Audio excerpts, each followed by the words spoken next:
सनातनी ज्योतिष के पॉडकास्ट के आज सेकंड एपिसोड में आप सभी का बहुत बहुत स्वागत है। आज हम एक पॉडकास्ट के माध्यम से ये जानेंगे कि भगवान श्री कृष्ण को सुखदेव जी के जन्म लेने से पहले गर्भ में ही आकर के उनको शिक्षा क्यों देनी पड़ी और क्यों उनका साक्षी यानी कि उनकी ज़मानत लेनी पड़ी और कैसे सुखदेव जी एक बहुत बड़े मुनि बने। ये वही सुखदेव जी हैं जिन्होंने राजा परीक्षित को श्रीमद् भागवत का उपदेश दिया था और श्रीमद् भागवत के उपदेश के अंतिम दिन के श्लोक के बाद राजा परीक्षित को सर्प जो है वो डस लेता है और उसके बाद उनकी मुक्ति हो जाती है। तो सुखदेव जी का परिचय बताने की मुझे आवश्यकता नहीं है। सुखदेव जी महर्षि वेदव्यास के पुत्र थे और वेदव्यास जी और सुखदेव जी के बीच में बहुत ही आश्चर्यजनक और बहुत ही चमत्कारिक बातचीत होती है और बहुत ही गूढ़ प्रश्नोत्तर होते हैं जिनको आज के समय में सभी को सुनना चाहिए। तो बहुत ही रुचिकर प्रश्नों की श्रृंखला के साथ कुछ महत्वपूर्ण प्रश्न आज हम आपको सुनाते हैं और उनके उत्तर जो कि महर्षि वेदव्यास जी और सुखदेव जी के बीच में हुए थे उसके विषय में चर्चा करते हैं।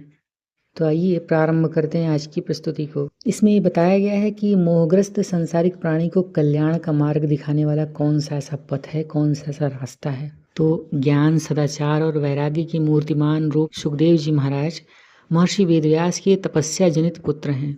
संसार में किस प्रकार की संतान की सृष्टि करनी चाहिए ये बताने के लिए व्यास जी ने कठोर तप किया और उसके बाद ये महाभारत में भी इस बात की कथा आती है कि उनकी दृष्टि मात्र से ही कई महापुरुषों का जन्म हुआ था। सभी दर्शकों को ये भी बता दूं कि वेद व्यास जी ने ही अम्बा, अंबिका और अम्बालिका के साथ संसर्ग किया था जिससे उन्हें पुत्रों की प्राप्ति हुई थी। तो वेद व्यास जी के जो पुत्र थे वो थे धृतराष्ट्र और उसके बाद उनके जो पुत्र थे वो पांडु हुए और एक जो पुत्र था जो कि दासी से उत्पन्न हुआ था वो थे विदुर। तो वेदव्यास जी बहुत ही प्रकांड ऋषि थे। वेदव्यास जी महर्षि जाबाली मुनि की कन्या वटिका से विवाह करते हैं और वन में विवाह करने के बाद रहना शुरू कर देते हैं।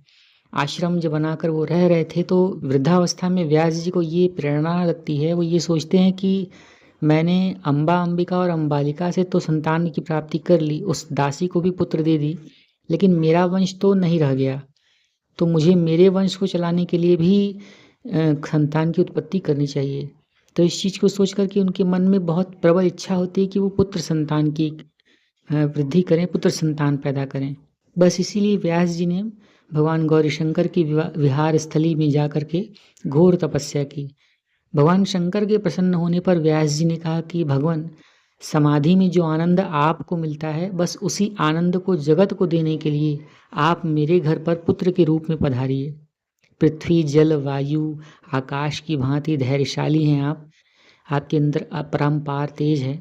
आप तेजस्वी के रूप में, तेजस्वी पुत्र के रूप में मुझे प्राप्त हुई। आप अगर मुझे पुत्र के रूप में प्राप्त होंगे तो मेरी मुक्ति बन जाएगी। व्यास जी भगवान शंकर की इच्छा को इस तरह से मनाने के लिए प्रयास करते हैं और भगवान शंकर ने उन्हें आशीर्वाद दिया और उनकी इच्छा को स्वीकार कर लिया। शिव जी की कृपा से ही व्यास जी को पत्नी जो वाटिका जी थी वो गर्भवती हुई और शुक्ल पक्ष के चंद्रमा के समान ही उनका गर्भ बढ़ने लगा। गर्भ बढ़ते बढ़ते 12 साल बीत गए परंतु गर्भ का प्रसव नहीं हुआ। आमतौर पर जो स्त्रियां होती हैं वो 9 माह में ही गर्भ को जन्म दे देती हैं, लेकिन 12 वर्ष बीत जाने के बाद भी जब प्रसव नहीं होता है तो व्यास जी बहुत चिंतित हो जाते हैं। व्यास जी की कुटिया में सदैव हरिचर्चा हुआ करती थी जिसे गर्भस्थ बालक सुनकर स्मरण कर लेता था। ये कुछ ठीक वैसा ही है जैसे अभिमन्यु जो कि गर्भ में माता सुभद्रा के पेट से युद्ध की शिक्षा को सीख रहे थे। बस उसी प्रकार से गर्भ में ही रह कर के सुखदेव जी जो कि गर्भ में थे वो व्यास जी की कुटिया में हरिचर्चा को सुन रहे थे। इसी तरह से उस बालक ने गर्भ में ही वेद, स्मृतियाँ, पुराण और समस्त मुक्ति शास्त्रों का अध्ययन कर लिया और गर्भ में ही वह शिशु बातचीत भी करता था।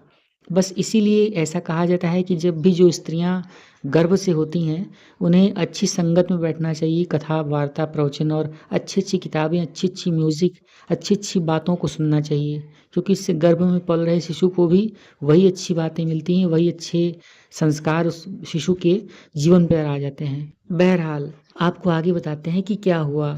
महर्षि व्यास जी और गर्भस्थ सुखदेव जी का जो संवाद था वो बहुत ही आश्चर्यजनक और बहुत ही रुचिकर हुआ। गर्भस्थ बालक के बहुत ज़्यादा बढ़ जाने पर और प्रसव न होने पर माता को बड़ी पीड़ा होने लगी।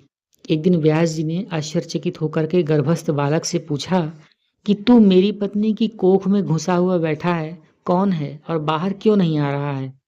क्या गर्भिणी स्त्री की हत्या करना चाहता है?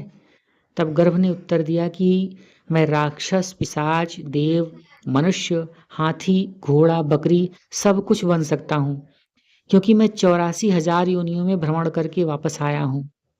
इसीलिए मैं ये कैसे बताऊं कि मैं कौन हूँ? हाँ, इस समय मैं मनुष्य होकर गर्भ में आया हूँ, तो मैं इस गर्भ से बाहर नहीं निकलना चाहता, क्योंकि इस दुखपूर्ण संसार में सदा से भटकते हुए अब मैं भवबंधन को छुटाने के लिए गर्भ में ही योग का अभ्यास कर रहा हूँ। जब तक मनुष्य गर्भ में रहता है तब तक उसे ज्ञान, वैराग्य और पूर्व जन्म की स्मृतियाँ तो बनी ही रहती हैं। लेकिन जब गर्भ से बाहर आता है बच्चा, तब भगवान की माया के स्पर्श के ज्ञान से, वैराग्य से ये सब चीज़ें छुप जाती हैं, और इसलिए मैं गर्भ में ही रह कर के सीधे यहीं से मोक्ष की प्राप्ति कर लूँगा। व्यास जी ने कहा कि तुम इस नरक रूप गर्भ से बाहर आ जाओ, नहीं तो तुम्हारी माता मर जाएगी। तुम पर वैष्णवी माया का कोई असर नहीं होगा, ऐसा मैं आशीर्वाद देता हूँ। मुझे अपना मुख कमल दिखाकर मुझे भी पितृ ऋण से मुक्त कर दो। तब गर्भ ने कहा कि मुझ पर माया का असर नहीं होगा। इस बात के लिए यदि आप भगवान वासुदेव की जमानत दिलवा सकें, यानी कि उनकी साक्षी दिलवा सकें, तो मैं बाहर आ सकता हूँ, अन्यथा नहीं आऊँगा। इस बहाने सुखदेव जी ने जन्म के समय में ही भगवान श्री कृष्ण को अपने पास में बुलवा लिया। व्यास जी तुरंत द्वारिका के लिए प्रस्थान कर जाते हैं और भगवान वासुदेव को अपनी सारी व्यथा कथा सुनाते हैं। भक्ताधीन भगवान श्री कृष्ण जमानत देने के लिए, यानी कि इस बात के साक्षी बनने के लिए, तुरंत व्यास जी के साथ उनके पास चल पड़ते हैं और आश्रम में पहुंच करके गर्भस्थ बालक से बोलते हैं कि हे बालक, गर्भ से बाहर निकलने पर भी मैं तुम्हें तुम्हारे माया मोह से दूर करने की जिम्मेदारी लेता हूँ, अतः तुम अब शीघ्र गर्भ से बाहर आ जाओ। भगवान श्री कृष्ण के वचन सुनकर के बालक के मन में बहुत उत्साह होता है। वो सोचता है कि भगवान श्री कृष्ण ने उसकी साक्षी ले ली है, यानी जमानत ले ली है, तो अब उसके ऊपर माया मोह का प्रभाव नहीं पड़ेगा। इसके बात को सुनकर के वो बालक जो था वो गर्भ से बाहर आ जाता है और भगवान और माता पिता को प्रणाम करने के बाद वन की ओर प्रस्थान कर लेता है। प्रसव होने के बाद ठीक 12 वर्ष के बाद जब ये बालक का जन्म हुआ था, तो ये बहुत जवान दिखाई पड़ता था, बहुत सुंदर दिखाई पड़ता था। हालांकि वो बालक श्याम वर्ण का तो था, लेकिन सुगठित बदन था, सुकुमार था, और सुंदर शरीर को देखकर व्यास जी भी मोहित हो जाते हैं। पुत्र को वन जाते हुए देखकर व्यास जी ने कहा कि पुत्र घर में रहो, जिससे मैं तेरा जात कर्म आदि संस्कार कर सकूं, नामकरण कर सकूं, और कई सारे कर्म हैं जो कि शास्त्रीय विधि से करने होते हैं, तो मैं उन कर्मों को कर सकूं। इसके उत्तर में बालक ने उत्तर दिया कि अनेक जन्मों में मेरे हजारों संस्कार हो चुके हैं, इसी से मैं इस संसार के सागर में पड़ा हुआ हूँ। तब भगवान ने व्यास जी से कहा कि आपका पुत्र जो है वो शुक की तरह मधुर बोल रहा है, यानी शुक यानी कि तोता, तो इसलिए आप उस पुत्र का नाम शुक रखिए। यह मोह माया से रहित है और यह शुक आपके घर में नहीं रहेगा, इसीलिए इसे इसकी इच्छा के अनुसार जाने दीजिए जहाँ जा रहा है, इससे मोह मत बढ़ाइए। पुत्र का मुख देखते ही अब आप अपने पितृ ऋण से भी मुक्त हो चुके हैं। ऐसा कहकर के भगवान श्री कृष्ण जो थे वो द्वारिका चले गए। इसके बाद व्यास जी और सुखदेव जी में बहुत ही ज्ञानवर्धक संवाद हुआ, जो कि हर एक मनुष्य को सुनना चाहिए, समझना चाहिए, और बहुत ही गहराई वाली बातें हैं। मुझे नहीं मालूम कि आप आगे इस पॉडकास्ट में सुन रहे हैं इसे या नहीं सुन रहे हैं, लेकिन जो कहानी है, जो बातें हैं, वो बहुत ही सच्ची हैं। तो आइए जानते हैं कि क्या बातें हुई। तो जो मोहग्रस्त प्राणियों का कल्याण कर सकती हैं, ये बहुत बड़ी बात है। तो व्यास जी पूछते हैं कि जो पुत्र पिता के वचनों के अनुसार नहीं चलता है वो नरकगामी होता है। तब इस पर सुखदेव जी कहते हैं कि आज मैं जैसे आपसे उत्पन्न हुआ हूँ, ठीक उसी प्रकार दूसरे जन्मों में आप भी कभी मुझसे उत्पन्न हो चुके हैं। तो ये पिता पुत्र का नाता तो यूं ही बदलता रहता है, तो इस विषय में मत सोचिए।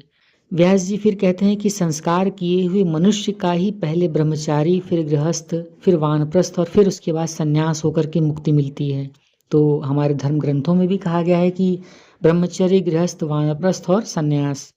तो सुखदेव जी इस पर कहते हैं कि यदि केवल ब्रह्मचर्य से ही मुक्ति मिल जाती तो सारे पुरुष जो होते, वो सारे स्त्रियां जो होती वो नपुंसक हो जाते।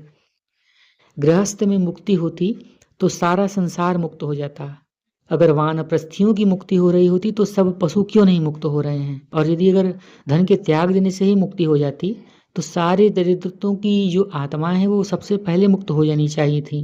क्योंकि दरिद्र के पास तो धन ही नहीं होता। तब व्यास जी कहते हैं कि वनवास में मनुष्यों को बड़ा कष्ट होता है, वहाँ पर सारे देव पितृकर्म जो होते हैं वो नहीं हो पाते, इसीलिए घर में ही रहना अच्छा है। तब सुखदेव जी कहते हैं कि वनवासी मुनियों को समस्त तपों का फल अपने आप ही मिल जाता है, उनके संग बुरा तो कभी होता ही नहीं है, तो इस विषय में आप मत सोचिए। फिर व्यास जी ने कहा कि यमराज के यहाँ पर एक पुत नामक घोर नरक है। पुत्र, जो कि इस पुत नामक नरक से जो तारता है, वही तारण करने वाला जो होता है वो पुत्र होता है। तो पुत्रहीन मनुष्य को उसी प्रकार से उसी नरक में ही जाना पड़ता है। इसीलिए जिसके पुत्र नहीं है वो पुत नामक नरक में जाता है। इसीलिए संसार में पुत्र होना आवश्यक है। तब सुखदेव जी कहते हैं कि यदि पुत्र से ही सबको मुक्ति मिलती होती तो कुत्ते हुए, सूअर हुए, कीट पतंगे हुए, इनकी मुक्ति भी अवश्य हो जानी चाहिए। व्यास जी कहते हैं कि इस लोक में पितृऋण जो होता है वो पुत्र देखने से, पौत्र देखने से देव ऋण, और प्रपौत्र के दर्शन से समस्त मनुष्य के जो ऋण होते हैं सभी प्रकार के ऋण मुक्त हो जाते हैं। तब सुखदेव जी कहते हैं कि गिद्ध की तो बहुत बड़ी आयु होती है, बहुत लंबी आयु होती है, वो न तो मालूम कि कितने पुत्र, पौत्र और प्रपौत्रों का मुख देखता है, परंतु उसकी मुक्ति तो नहीं होती है, वो तो ऐसे ही भटकता रहता है। तब सुखदेव जी जो इस तरह से अपनी प्रश्नों का उत्तर देते हैं पिताजी के, तो सुखदेव जी को समस्त जगत को अपना ही स्वरूप समझते थे, और उनकी ओर वृक्षों ने भी व्यास जी को बोध दिया कि महाराज आप ज्ञानी हैं और आप पुत्र के पीछे पड़े हैं। कौन किसका पिता और कौन किसका पुत्र, वासना पिता बनाती है और वासना ही पुत्र बनाती है। ऐसा सारा जो उत्तर था ये अब आसपास के वृक्ष लोगों ने देना शुरू कर दिया व्यास जी के लिए, और अपने सुखदेव जी के तरफ से उन्होंने व्यास जी को उपदेश देना शुरू कर दिया कि वासना ही पिता बनाती है और वासना ही पुत्र बनाती है। जीव का ईश्वर के साथ जो संबंध है वही सच्चा है। और इसके बाद सुखदेव जी कहते हैं कि पिताजी मेरे पीछे मत पड़िए, परमात्मा के पीछे पड़िए। तो सुखदेव जी द्वारा और वृक्षों के द्वारा इस तरह से जब ज्ञान उनको मिलता है तो वो जा कर के समाधिस्थ हो जाते हैं, जा कर के समाधि ले लेते हैं, और सुखदेव जी वहाँ से चले जाते हैं और कहते हैं कि वे अब भी हैं और अधिकारी मनुष्यों को दर्शन दे करके उसका उपदेश भी देते हैं और सत्य सत्य बातें और ज्ञान की बहुत बड़ी बड़ी बातें बताते हैं, सभी का मार्गदर्शन करते हैं और सभी को उनके जीवन के प्रश्नों से उत्तर से उनको उत्तीर्ण भी कराते हैं। तो आपको ये पॉडकास्ट और सुखदेव जी महाराज की ये मुख्य 4 प्रश्नों के उत्तर और ये वार्तालाप कैसी लगी ज़रूर कमेंट करिएगा, बताइएगा। और आपको यह पॉडकास्ट अच्छी लगी है तो इसे एक लाइक करिएगा और हमारे चैनल सनातनी ज्योतिष पर यूट्यूब पर विज़िट करें।